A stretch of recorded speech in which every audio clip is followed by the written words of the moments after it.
Good morning. I'm Dr. Sarita Subramaniam, a dentist by profession, a wildlife lover by passion, and a wildlife conservationist by conviction.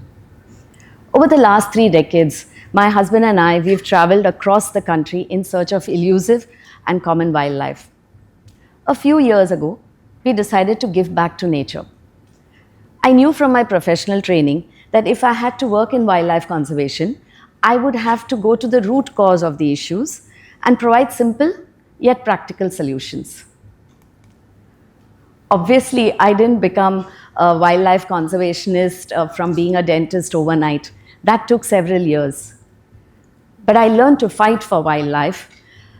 From being a casual wildlife lover, I became a wildlife activist when Ustad, the tiger from Ranthambore, was taken to the zoo because he had allegedly killed a forest guard inside the forest. We felt this was unjust, and so with like-minded wildlife lovers, we formed a campaign and we called it Freedom for Ustad. Ustad was my first guru. Ustad went to the forest and he stayed there for 17 years, till he was 17, for 7 years, I would say, in miserable captivity. And though I tried a lot, and we all tried through candle marches, through protests, online petitions. Back then, Facebook was a big deal, so we would have heated discussions on Facebook just to ensure that there was pressure to release him back to the zoo. Often I would leave my practice in Mumbai and rush to New Delhi if any high-ranking bureaucrat or politician told me that he or she would let Ustad go back into the wild. But Ustad just died in the zoo. I was ridiculed and dismissed as just a dentist, a social media activist, an armchair activist by renowned wildlife conservationists and their followers. I was mocked for having contrarian views of the existing wildlife conservation narrative. Presently, we believe that as wildlife conservationists, we have to consider humans or the communities in and around the forest as the primary stakeholders. So they have to be supported so that they don't have any resentment and animosity towards wildlife, and the forest department can carry out their wildlife management. I believe if I'm a wildlife conservationist, then I should consider wildlife and forests as the primary stakeholders. The limited resources available to wildlife NGOs must target their primary beneficiaries, which is the forest and wildlife. But the present reality is that human-wildlife conflict is on the rise. Each day, there is enough and more that Mother Nature has provided for human needs, but not human greed. With our ever-increasing population, the demand for forest land is increasing, both by individuals and by institutions for mining and other linear infrastructure projects. Ustad also made me dwell deeper into the mythical world of man-eaters. I wondered where the term came from. So I did a bit of research and I found that there is not a single reference to the term man-eater in our entire well-documented Indian history. In fact, tigers are venerated as the Vahan of Lord Ayyappa and Goddess Durga. Many parts of Maharashtra and Karnataka still worship the tiger as, being like a god. So where did this term come from?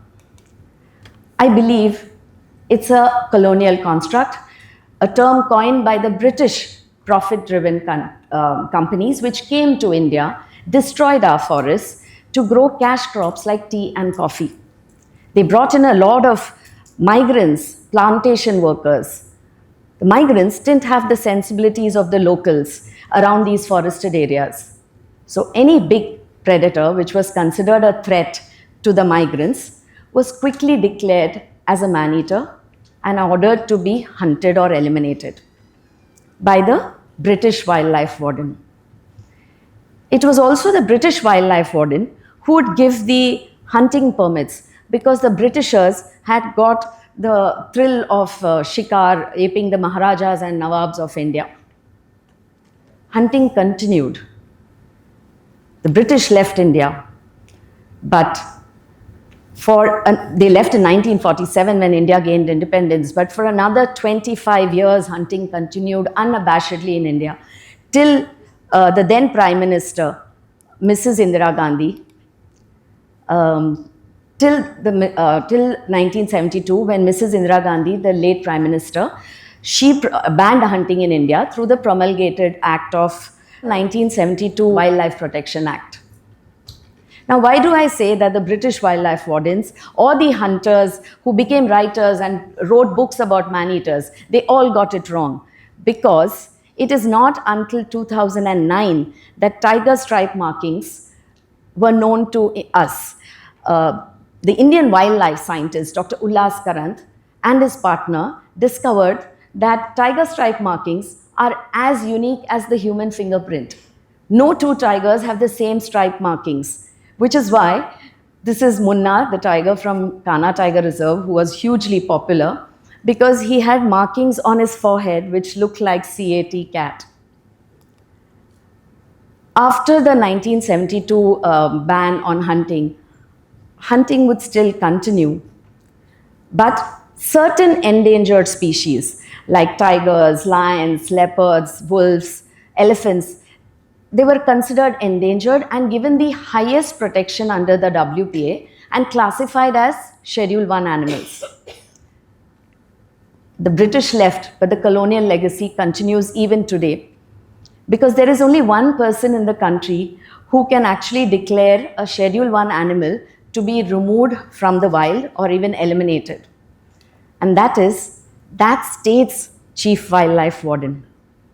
And not even the Honorable Supreme Court can revoke this order. I learned this the hard way several times when I filed PILs in the court, public interest litigations in the courts for Tigress Avni. The only regret I had with Ustad's campaign was that I did not file the public interest litigation on his behalf. I thought I was correcting my mistake when I constantly fought battles in the Honorable Bombay High Court and in the Honorable Supreme Court. Because Tigress Avni was a young mother. She was a mother of 2 cubs. Again, I would say Avni was my second teacher because she exposed more of the ground reality where tiger conservationists would write a letter and sign it and send it to the CWLW of Maharashtra saying Avni should be eliminated in the larger interest of tiger conservation as a species rather than focus on individuals. But I ask you, shouldn't conservation of an endangered species start with protection of a mother and a species and her cubs? The Maharashtra State Chief Wildlife Warden had ordered not once but several times capture and elimination order for Avni, even though she was a mother. A private shikari was officially summoned by the CWLW of Maharashtra to come and hunt her. And despite the huge Let Avni Live campaign and all the petitions in the court, Avni was shot dead by the hunter's son at night on November 2nd, 2018. I was devastated. I was hoping for some judicial support, something to bring about some change in the archaic wildlife management policies which exist in the country. Some directive to the wildlife departments across the country so that they do better capacity building rather than rely on private shikaris to come and hunt our national animal. But I still wanted to work in human-wildlife conflict mitigation. I was told I'm stubborn. But I think stubbornness is a negative trait. I believe I'm resilient, tenacious, determined. And I can do this because my husband and I, we choose to see the silver lining and not the dark clouds. One such cloudy afternoon in summer in 2016 in Kanha Tiger Reserve, I saw a young tigress, MV3, a sub-adult tigress, who came to drink water from this small puddle. And I thought to myself, if this is all the water that the mighty tigress gets, what happens to the lesser beings in the forest? MV3 taught me how to become a wildlife conservationist. We came back to Mumbai and we decided to form our own NGO called Earth Brigade Foundation.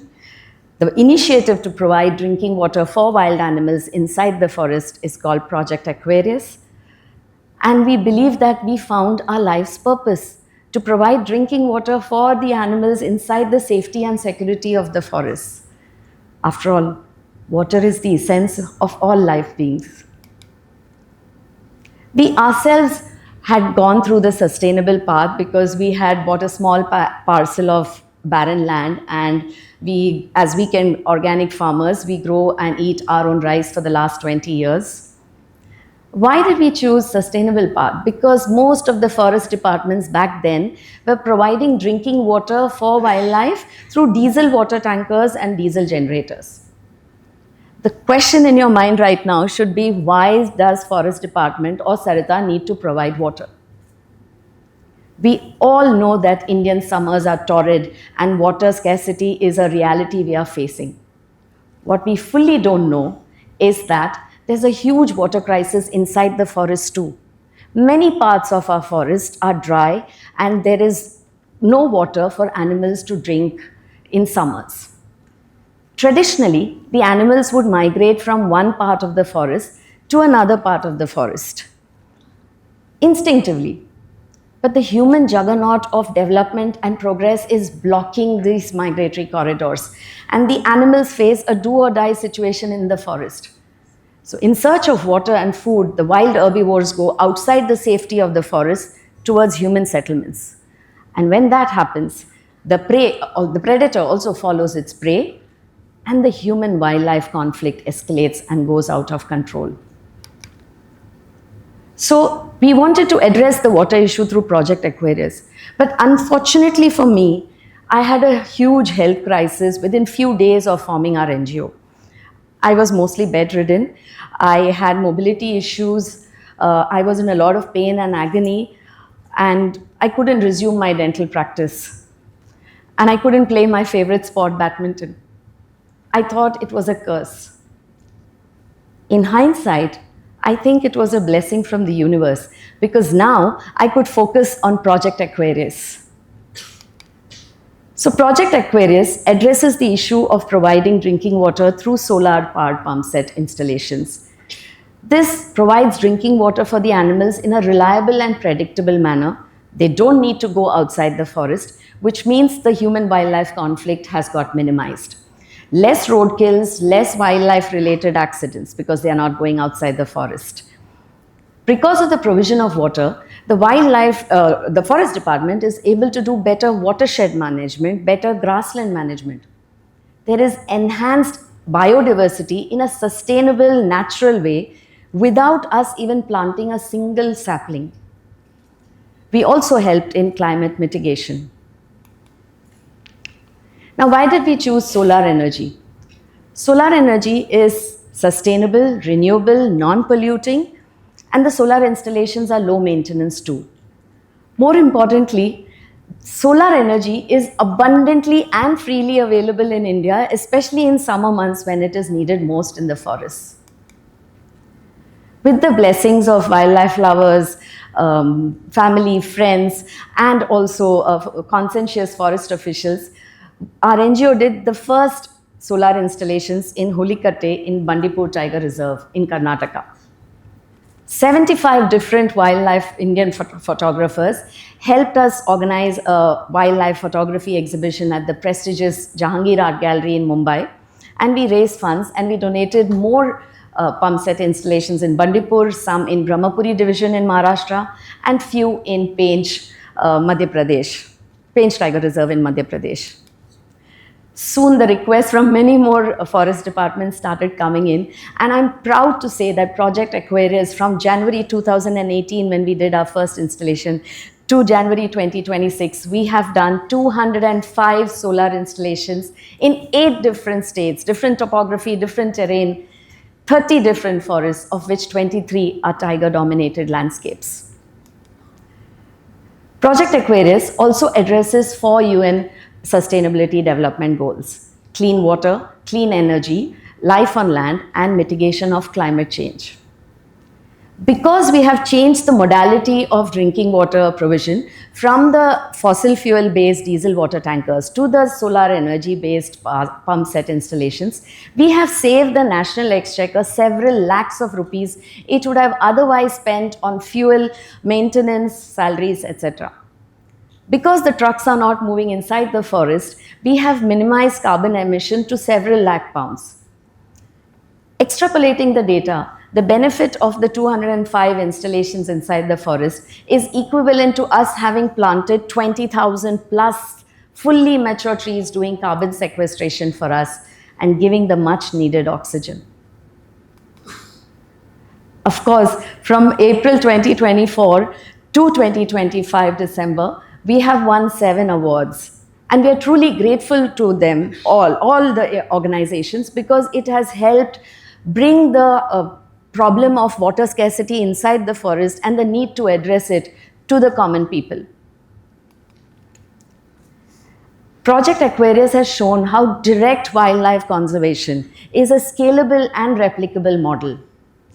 Wildlife compassion and scientific wildlife management need not be in silos. We can collaborate together with the Forest Department and support wildlife conservation.